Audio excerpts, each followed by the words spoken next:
Well, Justin, you may have heard this before, but if you haven't, Kentucky is the bourbon capital of the world. But did you know Nicholasville can technically also be called the wine capital of the United States? Tyler Melito is live at First Vineyard Winery with the interesting little nugget that makes Nicholasville so important in wine history.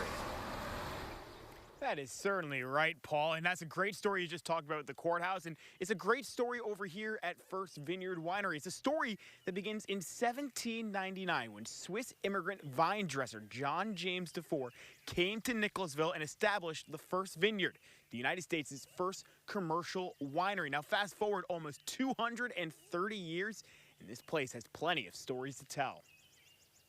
The history of America's first winery is long, more than 220 years long, in fact. In 1803, the members of the Vineyard Society met at Postlewaite's in Lexington, and they drank the first wine from the vineyard. Not long after those early years of success came a dark period for the vineyard when John James Dufour went to Indiana, and his brothers took over the business but saw failure. We had one of our false starts and then a chill, a freeze for several days, and they lost pretty much the crop. The property changed owners several times over the years. In 1994, Tom Beal and his business partner Bobby Carpenter bought the land, and in 2002, everything changed. A good friend of Tommy's, who is a wine connoisseur, Don Graham, was up in Bloomington, Indiana, and he was at the Butler Winery up there.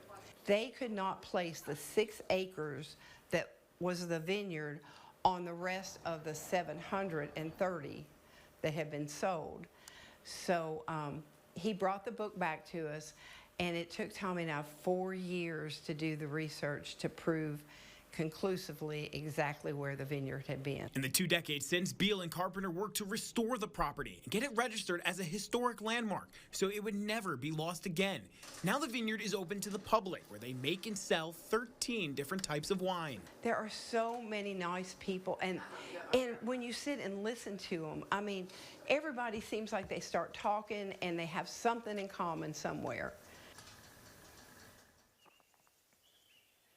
And Beal and Carpenter say they have greatly enjoyed restoring the winery and all the people who have come out, like you just heard, over the course of the last 2 decades. But they also want this place to continue being a place where people can come, see the history, and experience it all for generations to come. So they are looking for a buyer who will be willing to keep that tradition alive. Paul, maybe that could be you.